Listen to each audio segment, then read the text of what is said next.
Welcome, everyone. We want to thank you for taking some time out of your day to be with us.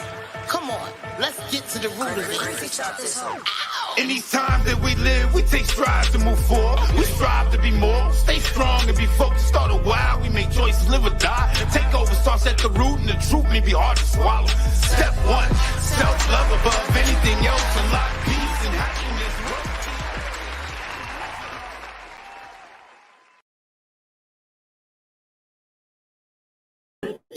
Where our mission is to create a community of both men and women on the journey of self-love, self-worth, and healing. On tonight's show, History in the Making, when America became more aware, 2020. I thought that was a great way to end Black History Month. And the reason being is because we really did break some ground. Even though some people may think it's very minuscule, but it really isn't. We've accomplished a great deal as far as awareness is concerned, diversity, training people, really digging deep and finding more information out about us. And so I just wanted to touch on this topic for one of the reasons that I wanted to highlight is the fact that all over the country, eyes were really opened to the inequality of the African American people. Although we have so much more to accomplish, let's just sit and think about what was accomplished. So one of my key things that I thought was very good was that many corporations implemented diversity classes and forums for their employees. The company that I actually used to work for actually made Juneteenth a company holiday, a paid holiday. The diversity training where people got to ask those hard to ask questions, but for understanding purposes, we're able to ask those questions to just really get to know who they work with day in and day out. There were learning opportunities for people to actually learn things that wasn't taught in the school books and wasn't taught in their homes. And so I just wanted you guys to actually take a look at how Black Lives Matter came about and the different protests that happened along the way. Take a look at this. The year is 2012. Racial tensions are brewing in the United States. Each day it seems as though our headlines and newscasts are filled with the horrible images and sounds of African Americans being systematically targeted and attacked by the government, police, and hate groups. What we are seeing, the unrest we are seeing in our nation, isn't just because of the life that was taken. It's also because so many people have experienced this. So many people have experienced injustices within our system. It's been too hard living, but I'm afraid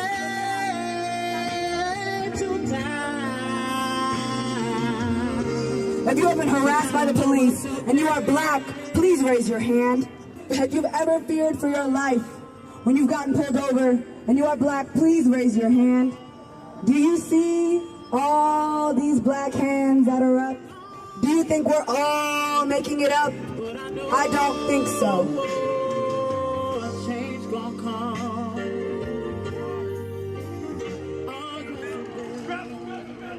In most of these tragic stories, the only guilt of our targeted brothers and sisters is that of being Black.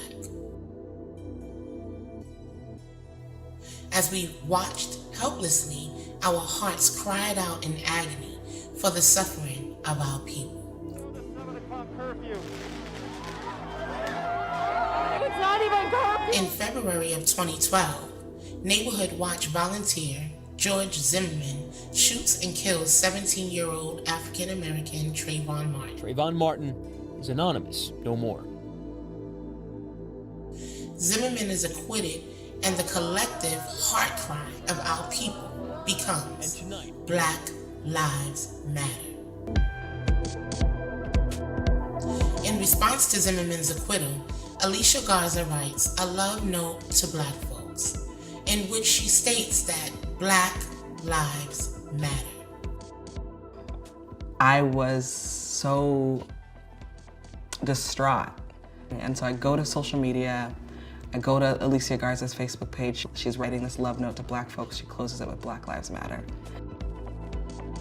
This statement, this phrase, this anthem began to ring and echo throughout our cities and communities. Our people began to rise up and take action. We soldiers, man. Let's stop hurting each other and let's get it right, man. Today is the day we're gonna stand up for our community, man. If we could do this, we could do more. We just gotta continue on pushing and don't give up.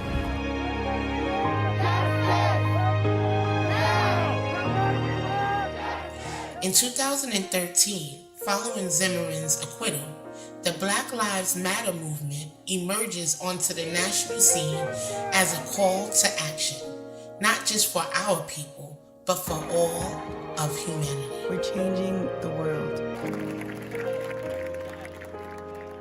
The Black Lives Matter movement organizes peaceful demonstrations across America with the primary purpose of reshaping our world into one in which Black lives are no longer systematically targeted for demise.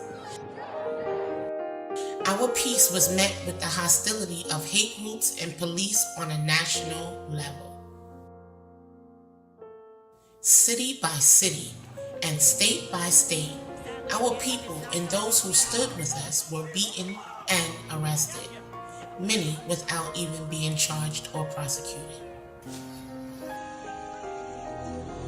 On May 30th of 2020, in Jacksonville, Florida, the violence hit home following a peaceful Black Lives Matter demonstration of about 1,200 plus people. After that demonstration, police in riot gear descended upon around 200 remaining demonstrators. Police claimed that those demonstrators became violent. It was a day that began with aspirations of peace and equality, yet ended with violence and brutality.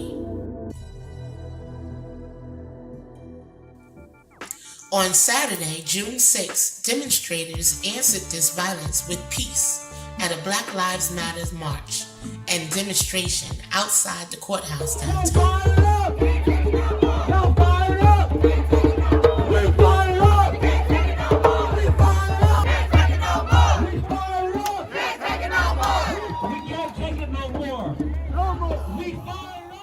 I'm here because Black Lives Matter. We deserve justice. Our blood has been shed on the American streets for too many years. We are here fighting for justice and we deserve it because our lives matter. Black Lives Matter. No peace. Man, we here, man, represent, man, for our entire city, our country. Man, we got to change the things that are going on that's in our country, man. The racism, the diversity, man. We got to all just come together in love and one and unity. That's who we all are, created in God's image. So we learn how to love, we can kill all this racism, the hatred, and the anger, man. Blessings. No justice! No peace! Prosecute the police! No justice! No peace! Prosecute the police! There was like 200, 300 people out here, maybe. And they boxed us in. Yeah. So really, when they gave us commands, we had no option other than complying with them because there's nothing we could have did. You know what I'm saying? Like, it got crazy. First, they came over here to the courthouse and said that it was now illegal to protest in front of the courthouse.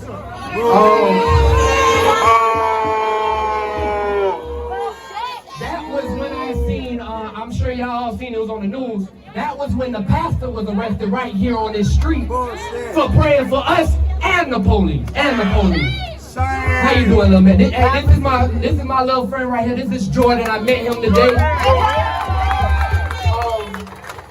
You know, this is what I'm fighting for, y'all. It's not for me. It's for everyone out here, but most of all for the kids, so they don't have to come up in a world like this.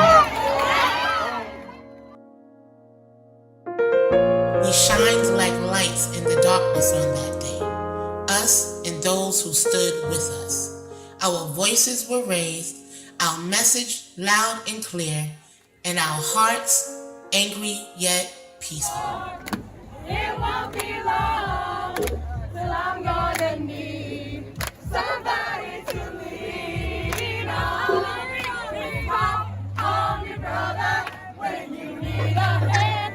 We all need somebody to lean on. No problem. Might have a problem that you understand. We all need somebody to lean on. Lean on me when you're not strong, and I'll be your friend. I'll help you carry on. That was a great video that I thought my producer and director put together very well. It showed how we can all get together and stand together for one cause, to try to get justice. I actually went to one of the protests here in Jacksonville, and we really did have a peaceful time with many Caucasian people actually that took a stand alongside of us. Now, I know that one of the issues that we had as a people was for the people that we call friends to finally speak up on the inequality that they saw, stating that their silence on the subject could be viewed as avoidance of the obvious. And so my question is just, how do you feel about that? Do you think that we made some type of headway as far as laws being passed, people becoming more aware? I know that as for me, I have a roommate, and my roommate learned a lot from this experience. She learned about Black Wall Street. It showed me that we only know the things that are taught in our homes and in school. And if we don't ever venture out of the confines of what we've been taught, we'll only know that. And that makes us ignorant because we have not tried to expand our mind to go and see and dig a little bit deeper. So we took the liberty of actually putting together a series of clips from all of the peaceful protests, and even what happened after those peaceful protests, what happened as far as police brutality. And we just really wanted you to see, and for other people to see, just how vast the prejudice and the biasness and the inequality really is. So take a look at this. Why are you out of school today? Because today is Freedom Day. Why, Ma? Because I want to march for my freedom rights. You gonna march? No, I'm not going to march. If I don't go to school, I'm gonna march. Yeah, me too. Some teachers have been saying that if you stay out of school today, then they'll, give you D's. They'll fail you for the day. I don't think they have any right to do this. And I'm not afraid of them myself, but they don't threaten me. Oh, in Crane, it's hardly no students there at all. We got a population in Crane about 3,500, not even 100 kids there hardly. I wish there wasn't nobody in the school. I wish the whole school was empty. You don't want no segregation. Okay, group, let's move on out. We gotta Did you get the picture? 2, 4, 6, 8. We don't want to segregate. 2, 4, 6, 8. We don't want to segregate. 2, 4, 6, 8. We don't want to segregate. 2, 4, 6, 8. We don't want to segregate. 2, 4, 6, 8. I think every child should have an equal opportunity to get a good education, and I think that we should have as much freedom as any other citizen. I wanted wanted to stop right there because when that footage was originally brought up, he was like, well, Willis, what is the Willis wagons? Because, of course, my last name is Willis, and someone may say, Shannon, your name's, some has your name on it. So we looked into it, and the Willis wagons was the trailers that the African Americans were schooled in because of segregation. So they wanted to be a part of the school. They wanted to be included. So that's why they said, do away with the Willis wagons. The Willis wagons must go. Just wanted to give you a key point on that. Continue to look at this. Of the United States. We as parents, I think we could do a great help if we walk in this Freedom March. I think this is one of the most wonderful demonstrations and stabs for freedom that the Negro in Chicago has ever had. We are definitely interested in the education of our children. We want quality in education, and it's the main reason why we're marching today.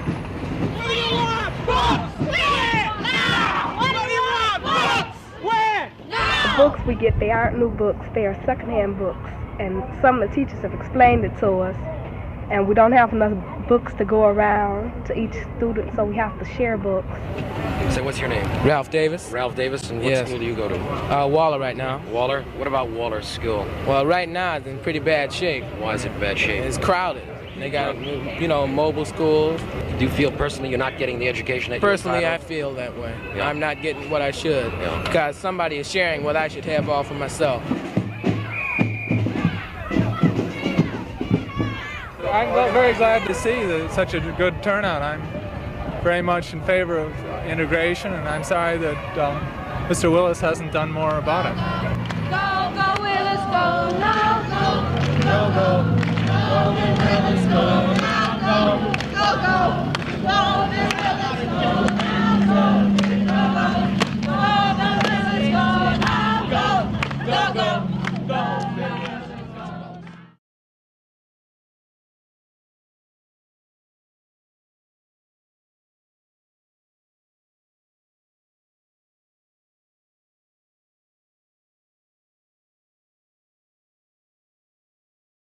The civil rights picture of those years was one of violence, of segregationists lashing out in resentment at the school desegregation decision.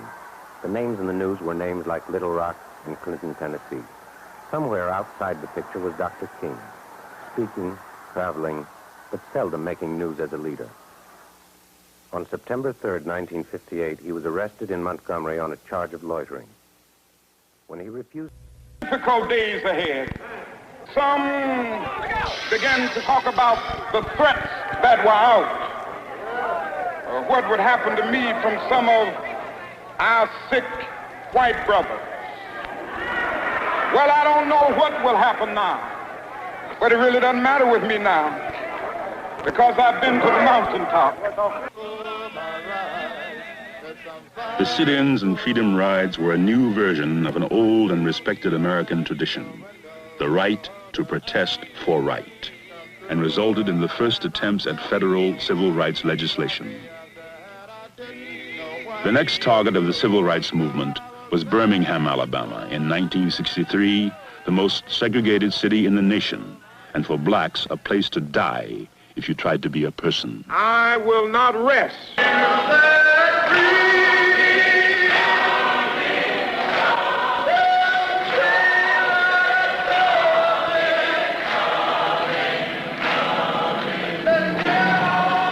Non-violent direct action meant a willingness to go to jail for one's beliefs in order to reveal to others the difficulties of obtaining justice. By committing acts of civil disobedience, the non-violent protesters forced the authorities to arrest them.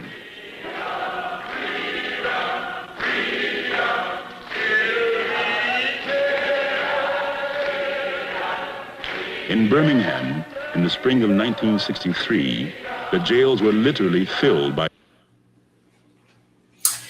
I wanted to pause this particular part because I was speaking with my nephew the other day, and he said, you know, Rosa Parks stole the boycott from somebody else. And Martin Luther King was just somebody's do boy.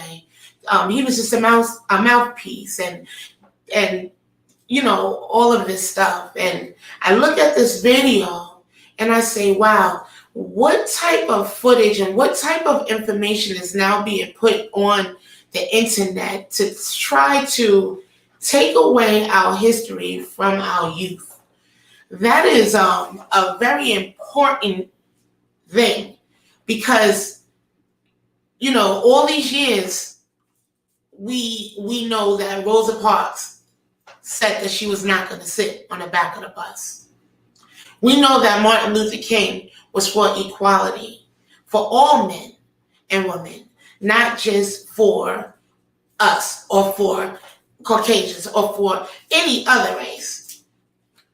But now the information that is going around for these youth, for these young adults to see, is changing the narrative of our history. And I wanted to ask some of my audiences, what do you think about that? How do you feel about history that we've known all of our lives, and now there's people that's coming in and saying, wow, you know, what is oh, that's not true. This is what really happened. We really need to get to the root of that as well, because we need to know what's fake news and what's news that is to brainwash us, because that's happening as well. So, you know, I want to know what you guys think about it. So I'm going to continue to play the video, but please, afterwards, get your questions ready, because I would like to hear from you. Continue, take a look at this. These methods. This, according to Dr. King, marked the non-violent movement coming of age. The arrests made headlines across the country and were televised around the world. You can never whip these birds if you don't keep you and them separate. You've got to keep the white and the black separate. Birmingham's police commissioner, Bull Connor, put non-violent resistance to its severest test with his brutal treatment of the demonstrators. The sickness and ugliness of racism was exposed to the entire nation and to the rest of the world as well by newspaper and television reports of his use of police dogs and high-pressure fire hoses. We must say to our white brothers all over the South who will try to keep us down, we will meet your physical force with soul force. We will not hate you. And yet we cannot in all good conscience obey your evil laws. But we will wear you down by a capacity to suffer. In winning the victory, we will not only win our freedom, we will so appeal to your heart and your conscience that we concern. Injustice anywhere is a threat to justice everywhere. Economic years before the realization of their demands and the passage of federal legislation guaranteeing the right to vote. Until then, black people throughout the South were forcibly prevented from registering and voting. By making them stand in the raid, keep them from registering to vote. And we will register to vote because as citizens of these United States, we have the right to do it. You can turn your back on me, but you cannot turn your back upon the idea of justice. You can turn your back now and you can keep the club in your hand, but you cannot beat down justice.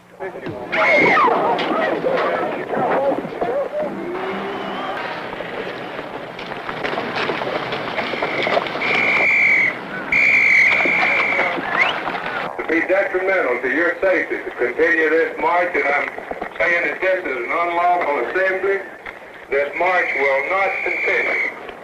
Troopers here, advance toward the group. See that they disperse.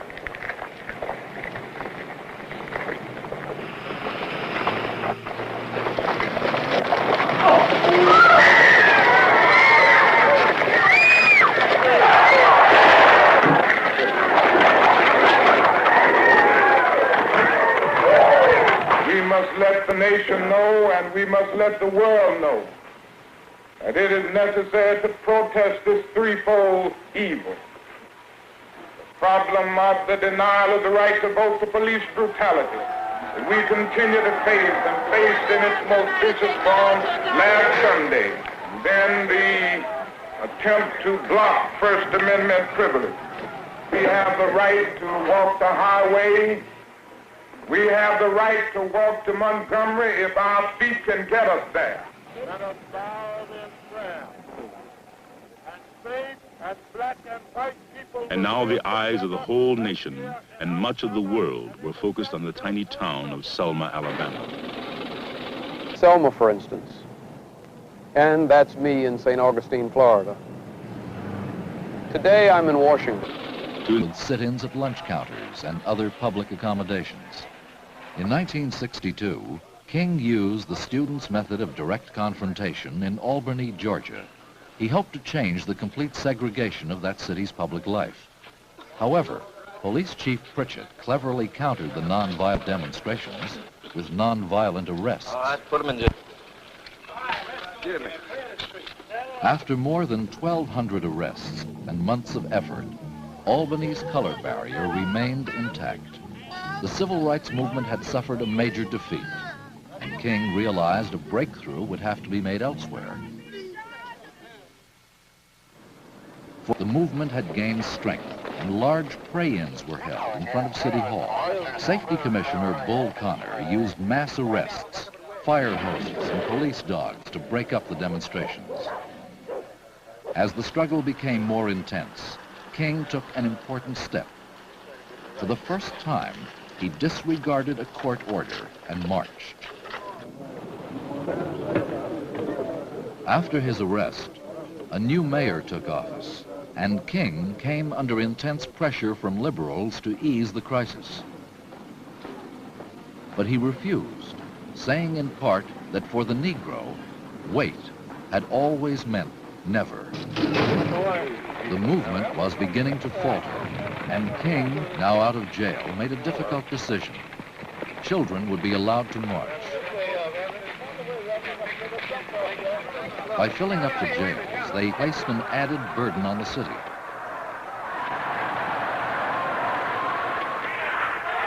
As more and more children marched, Bull Connor once again used fire hoses and dogs.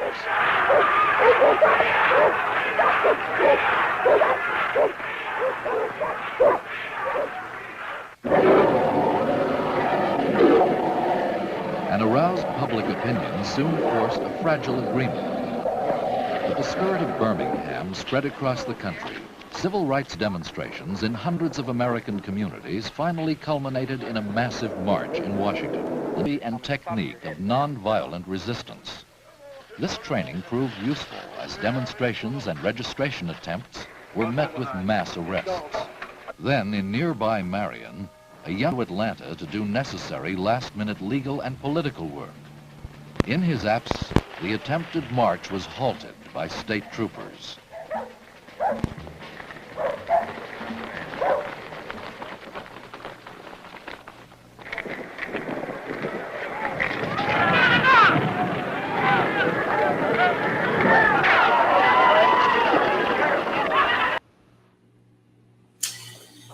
I wanted to stop the video there because one of the things that I saw in the video was the fact that we've always been humble and we've always really tried to do the right thing by any means, and one of the questions that came up was from my brother, and he said, can you imagine if Black people were as militant as they were in the 60s? I don't think militant is the word that I would use. I don't think they were militant. I think that they were focused. I think that they really wanted to make a difference, and they really did, especially the Black Panther Party. They're the ones who created WIC. They were the community watch for us. They helped police the police. And they didn't like that because with them policing the police,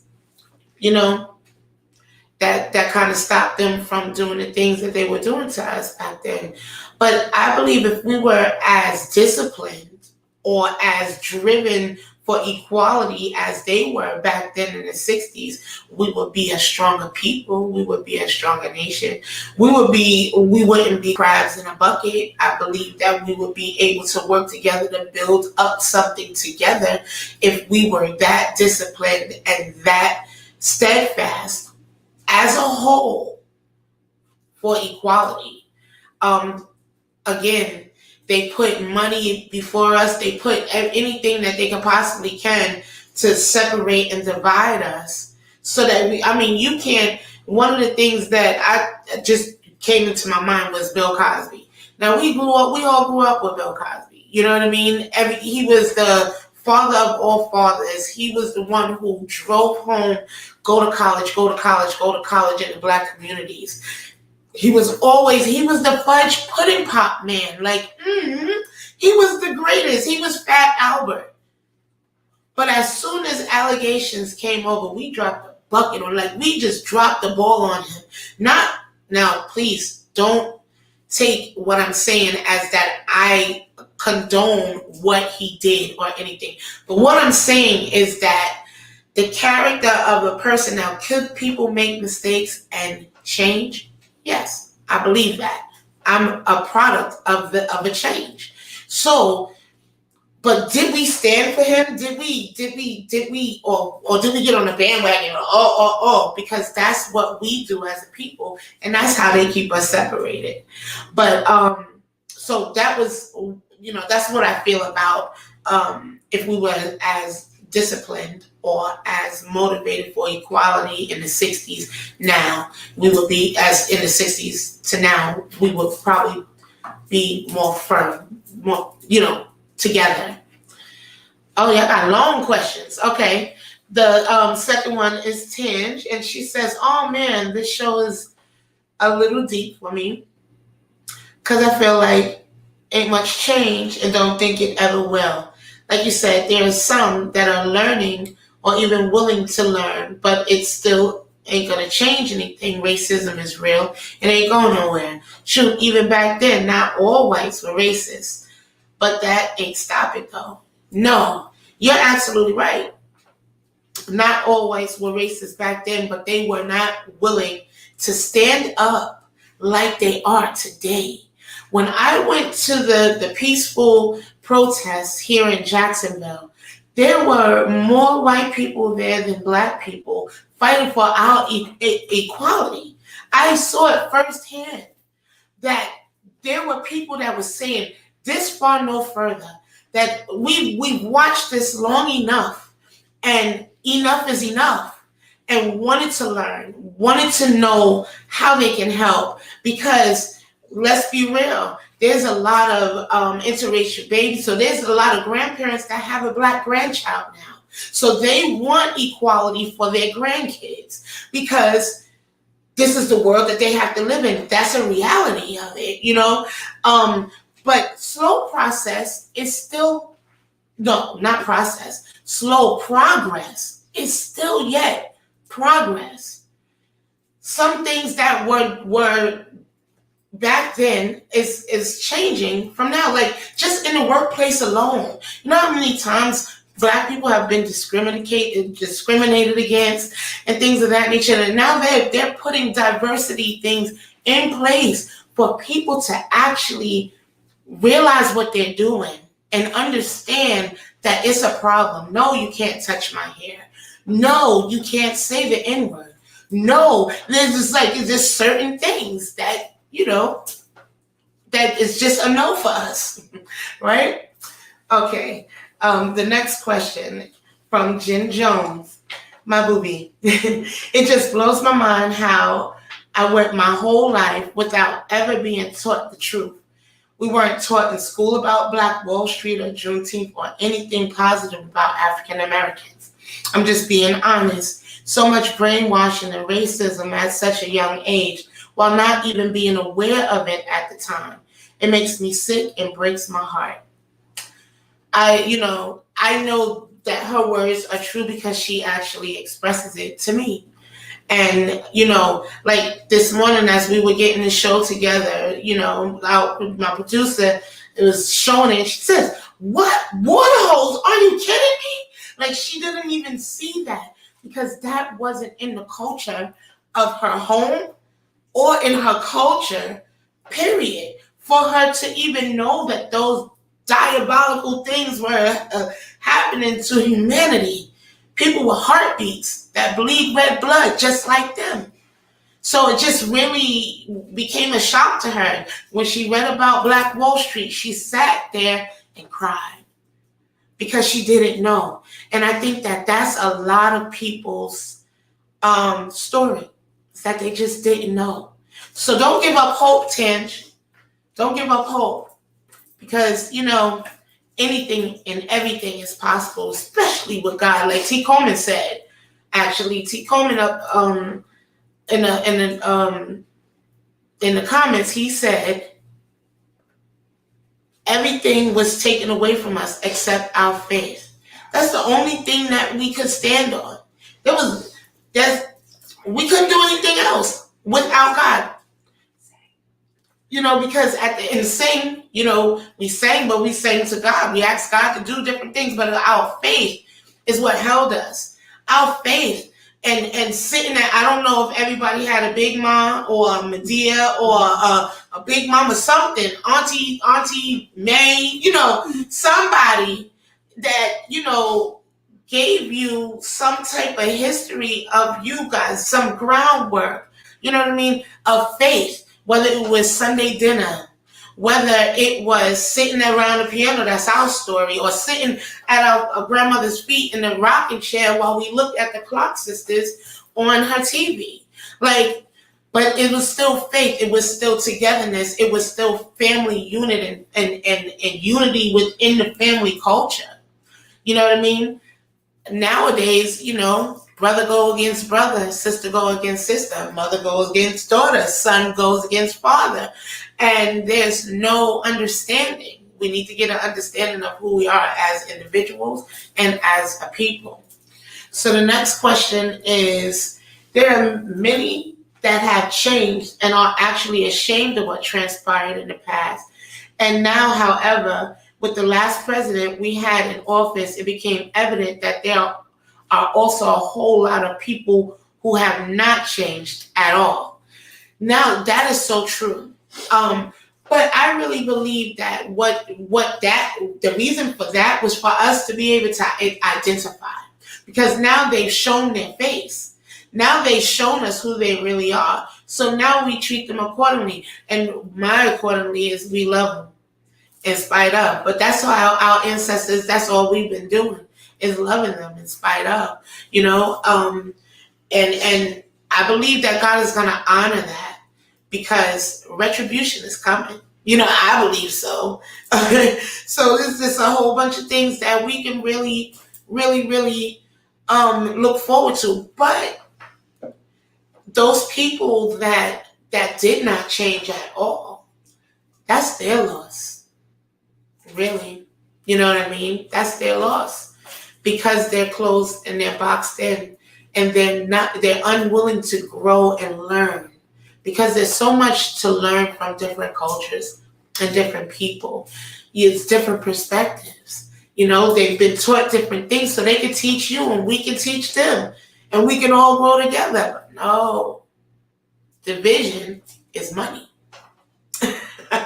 Division is money. So we're going to go back to the video, and if you have more questions, please put them up, because we would like to talk about it. All right?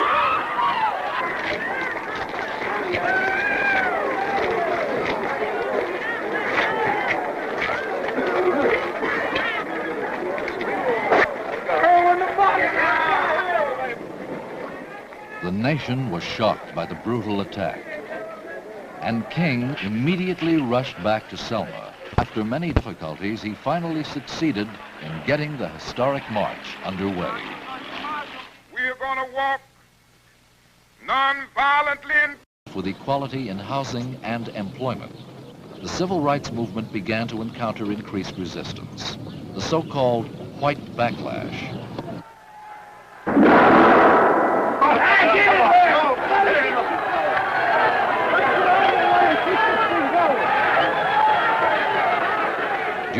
marches, King and other demonstrators were struck by bricks and bottles.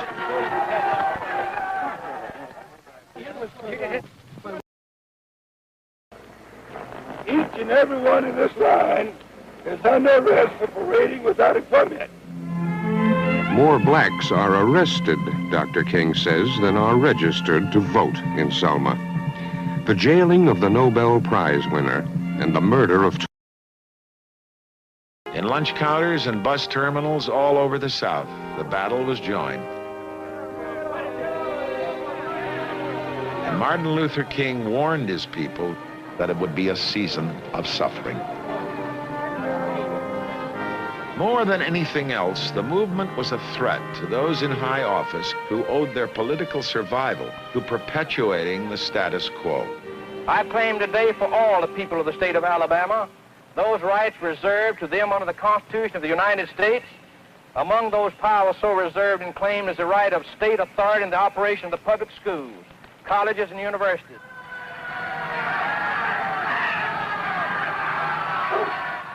In cities like Birmingham, the police and its commissioner, Eugene Bull Connor, made their own law, confident of support from those in public office and on the outside, whom they could call on when needed. One early morning, look away, look away. All over the state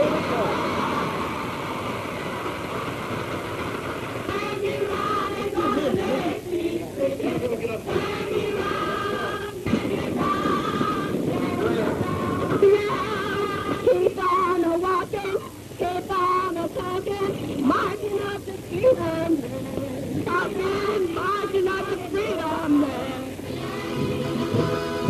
The Negro Church is the target for the Campton's adversaries. Crosses also burn in Louisiana. For in New Orleans, the Roman Catholic Archdiocese is integrating parochial schools, and the ordeal is no less for children with white skins than for those with black.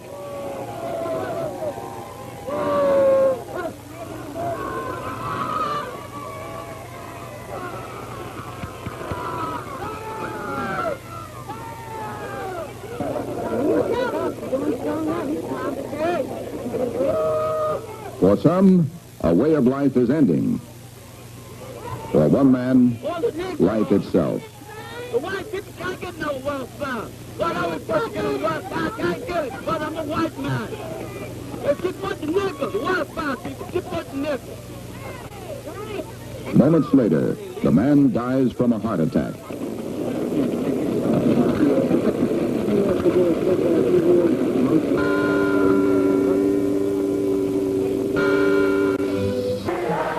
Can go into this thing, and I don't lose heart now, because you're the ones on whom this movement rests. But violence proved inevitable. In Maryland, police dogs used to disperse a more unruly demonstration inflicted many bites. Several demonstrators were arrested.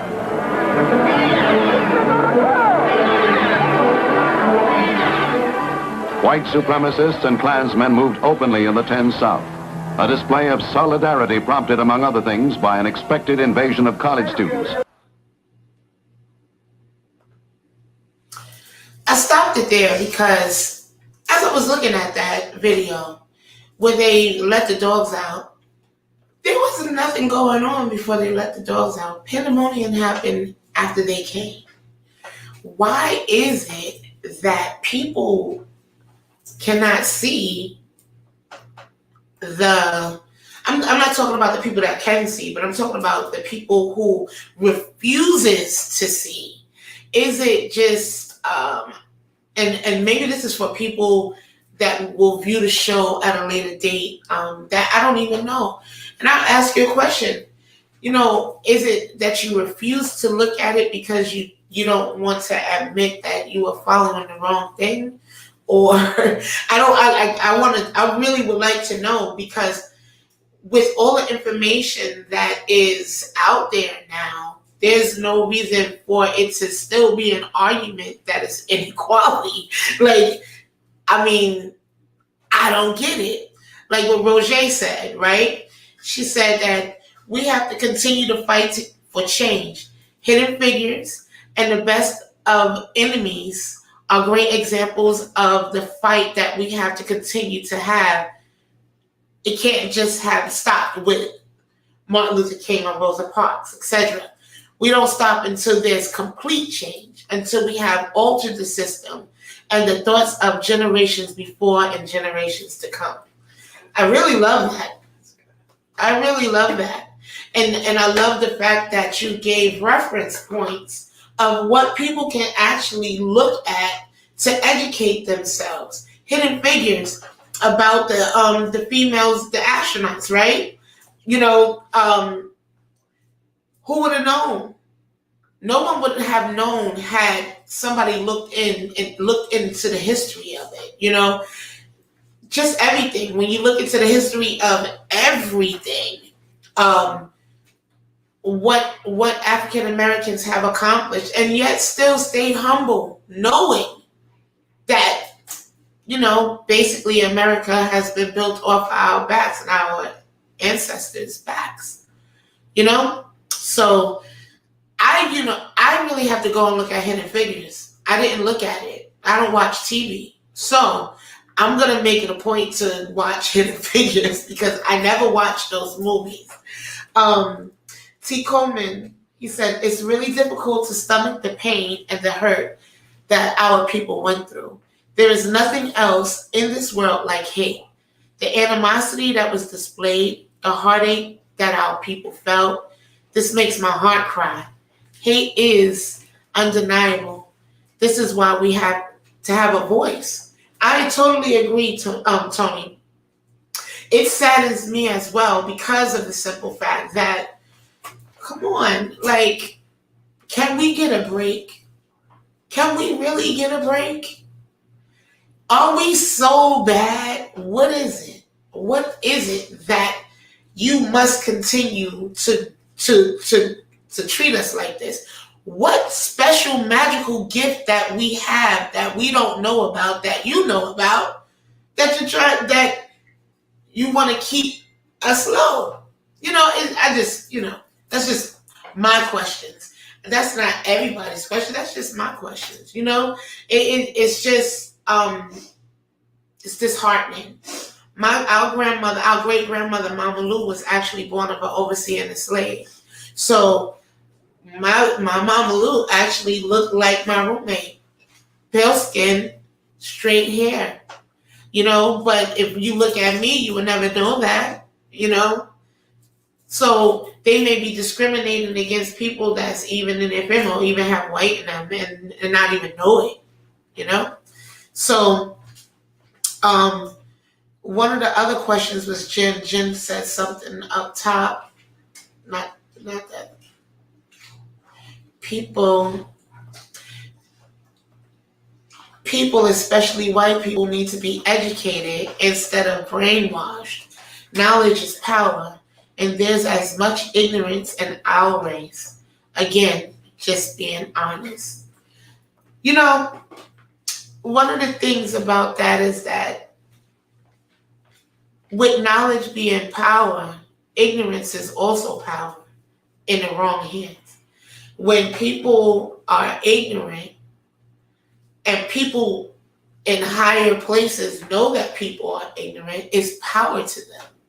You know what I mean? So I think that for this particular segment, for the Black Lives Matter, for the African American communities and the people that are watching my show, that we really need to step up. We really need to step out, and we really need to just know who we are as a people. Start helping each other. Start being our brother's keeper again.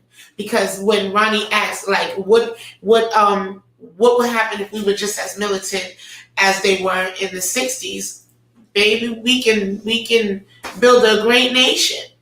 I mean, but at the end of the day, there's still going to be diversity in some areas because some people just want to compete and people just want to do, you know, be opposite. You say blue, I say black. You know, some people may be colorblind. But anyway, I just really, you know, doing this show and looking at the footage and actually the first documentary that was put together about the peaceful riots and the police brutality, I began to look up all of the different names of the people that passed away due to police hands. And so I went to kpbs.org, and on June 5th, 2020, L.A. Johnson wrote that, now this is from 2020, so she put January 1st, 2015, since January 1st, 2015, 1,252 people were shot and killed by police. Now, they also put some information on the website as far as what they were doing when they were shot by the police. So we have Eric Gardner. He had just broken up a fight, according to a witness testimony. Ezel Ford was walking in his neighborhood. Michelle Cuso was changing the lock on her door, on her home's door, when police arrived to take her to a mental health facility. Tanisha Anderson was having a bad mental health episode, and her brother called 911. Tamir Rice was playing in the park. Natasha McKenna was having a schizophrenic moment when she was tased in Fairfax, Virginia. Walter Scott was going to an auto parts store. Betty Jones answered the door to let Chicago police officers in to help her upstairs neighbor, who had called 911 to resolve a domestic dispute. Philando Castile was driving home from dinner with his girlfriend. Botham Jean was eating ice cream in his living room in Dallas. Atatiana Jefferson was babysitting her nephew at her home in Fort Worth, Texas. Eric Reason was pulling into a parking spot at a local chicken and fish shop. Dominic Clayton was sleeping in her bed. Breonna Taylor was also asleep in her bed. And George Floyd was at the grocery store. And we cannot forget Sandra Bland was a random traffic stop. It makes no sense, and it's way more names. Like the names that they have here. And this is just from, I'll say, it's from 2014 to now. And the names, and it keeps going. It's more that happened. So what can we do? Are the cameras effective? Or are we just seeing murders on TV for free?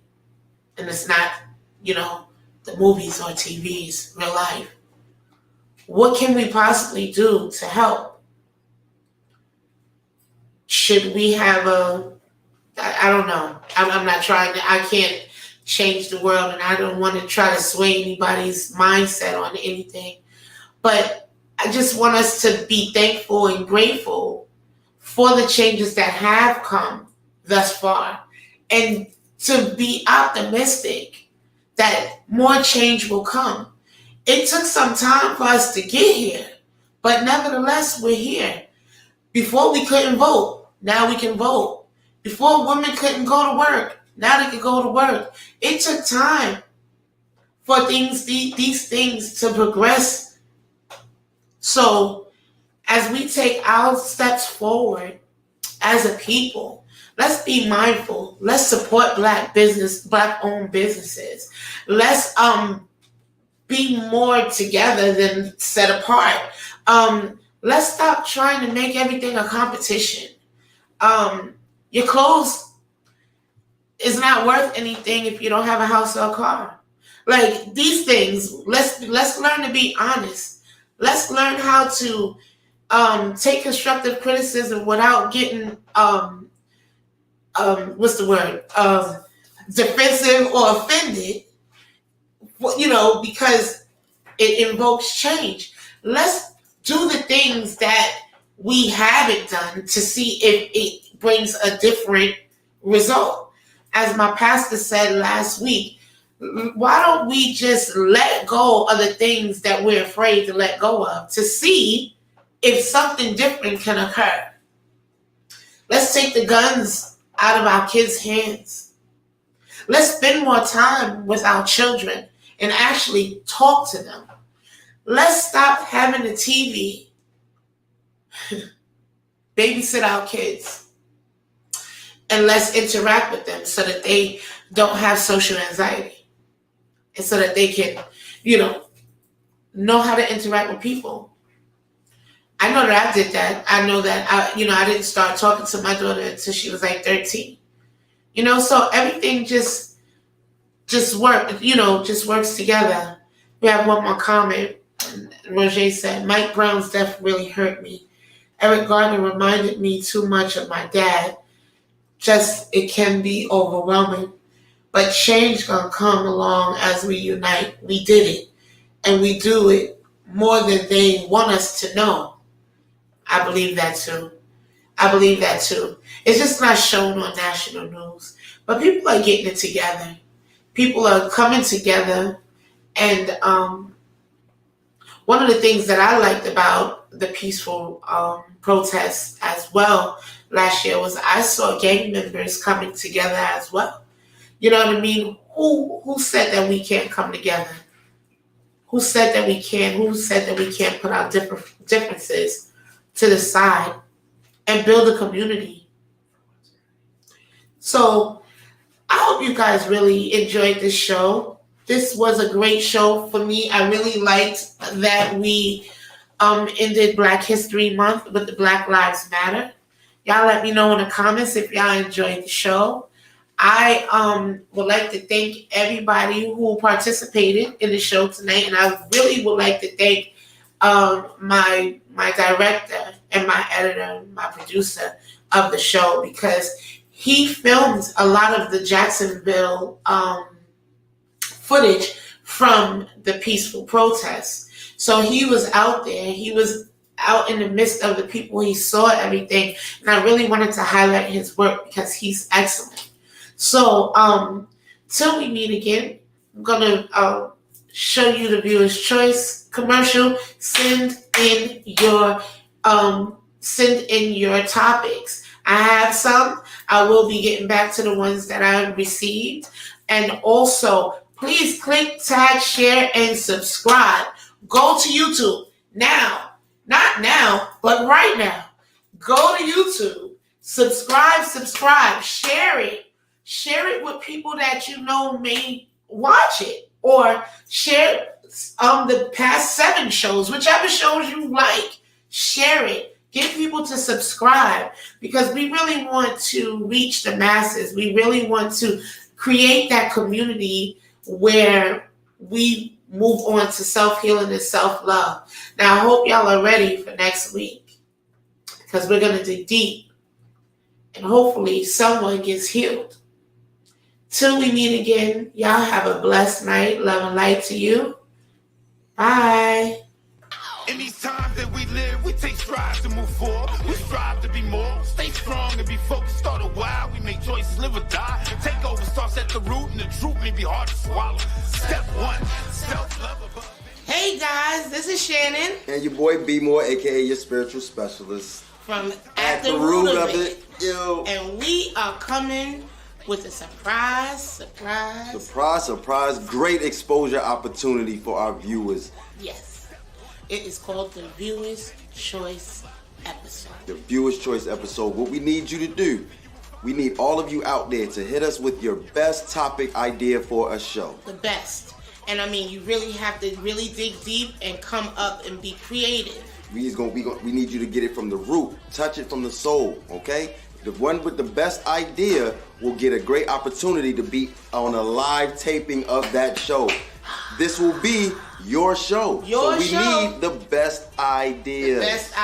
All right? So y'all make sure y'all stay tuned for the instructions right below. They're going to give you all the details, all right? Bye. Yeah. Wisdom as we grow, and we know a lot more now. move forward, reach for more. One step in front of the other, gotta reach the door. Gotta know for sure. Only you alone, mind, body, and soul. Ultimate control as the truth unfolds at the root. Let's get to the root of it. Gotta get to the root of it. Let's get to the root of it. Gotta get to the root of it. Yeah.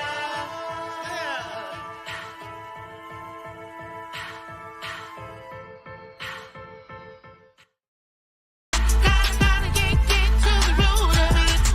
Dilute some things, reroute some things. Come up with solutions instead of excuses on why we do some things. Those young and foolish things. Age brings knowledge and wisdom as we grow. And we know a lot more now than we did before. Simple facts. Just acknowledge, move forward, reach for more.